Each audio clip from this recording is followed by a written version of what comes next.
Kate is not saying anything. She's just looking at the adults, with their eyes wide open and listening to their stories.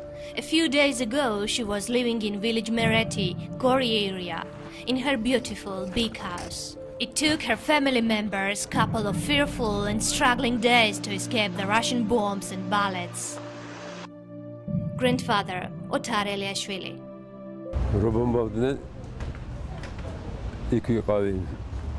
I was there in the village Mereti for 3 days when the Russians were bombing it. Then I ran away.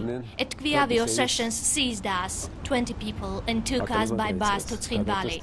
Before reaching Tskhinvali, our bus hit the other car and turned over. That's where I hurt my arm, but I managed to run away.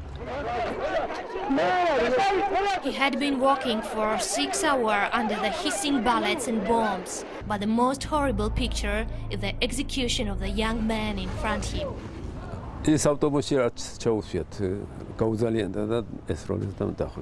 One of the men refused to get into the bus. He was a baker from our village, and he was executed at the spot.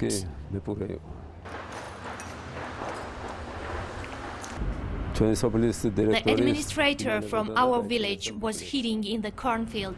He was also caught and executed. The houses were looted and burnt down. If someone dared to utter a word, he would be shot by the Russians and Ossetians. Kate's father, Archil Eliashvili. Our village was besieged by the Russians. The young people were hiding for 3 days. On the third day, the Russian soldiers entered the village and started looting the houses and setting them on fire. They managed to escape. They were walking in the woods for the whole night. On our way, we came across the burnt-down villages. The Russian tanks were moving all around. We could see the houses on fire. The houses of Georgian population were intentionally set on fire, never to let them go back to their villages.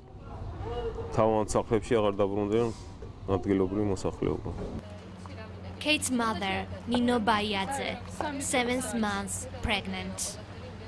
At first time there were shootings, then we got used to that. Shootings were quite common from Ossetian side. Sometimes we are bombed as well. When our side started to answer them with fire, I got scared and ran to Gori. But there was the same. From there I went to Kaspi, but the Russian bombs reached us there as well. After a few horrible days, I managed to get to Tbilisi. Kate is living in one of the kindergartens with her family, in the temporary refugee shelter, playing with the other kids. All of them have their own story of the war, though the main author of all this is Russia. Kate does not say a word.